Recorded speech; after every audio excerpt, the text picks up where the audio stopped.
Football is the biggest sport on the planet, watched by billions of people across the world.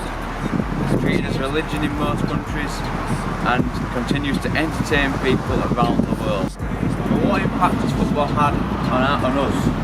I'm here today to talk about the times football's impacted our society in a major way, or in some instances has stopped wars.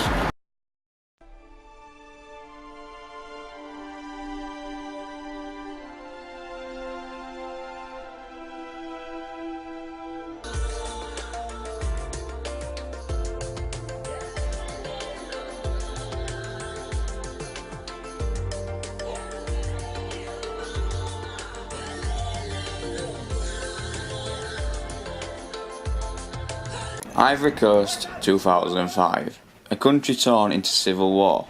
The Muslim North against the Christian South, two cultures who were unable to live beside one another due to their beliefs. This all started after the death of former President Félix Houphouët-Boigny.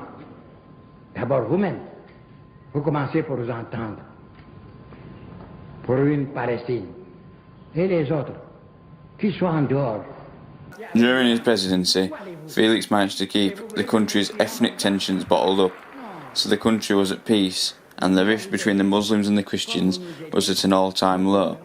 Once his passing in 1993, the country's ethnic problems began to show. The number of foreigners in Ivory Coast caused the rift to form over voting rights, and many Ivorians believed that the immigrants should not be allowed to vote. After years of arguing over voting rights between Ivorians and the ones of foreign origin, the violence began to start.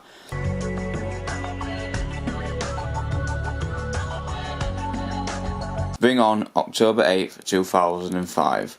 The country had been at war for 3 years, and the Ivory Coast national team were in Sudan to play a FIFA World Cup qualifier that, if they won and Cameroon failed to beat Egypt, they would qualify for the first ever World Cup. 20 minutes into the Cameroon match, and Randolph Douala puts Les Lions up 1-0 and a step closer to the World Cup. 22 minutes into the match, and Kanga Akela of Orax scores the first goal to put the Ivory Coast ahead.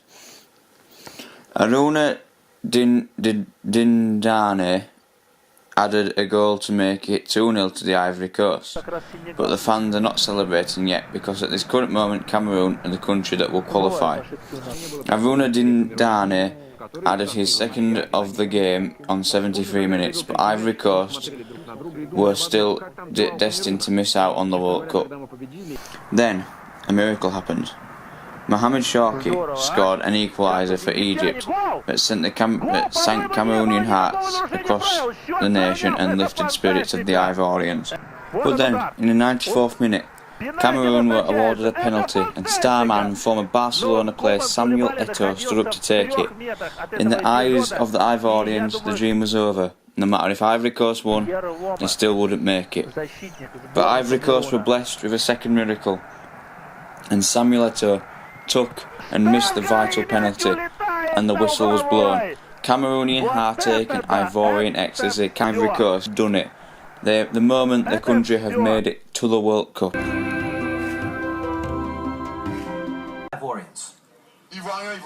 The Christian Didier Drogba and the Muslim Kolo Touré stood next to each other, side by side.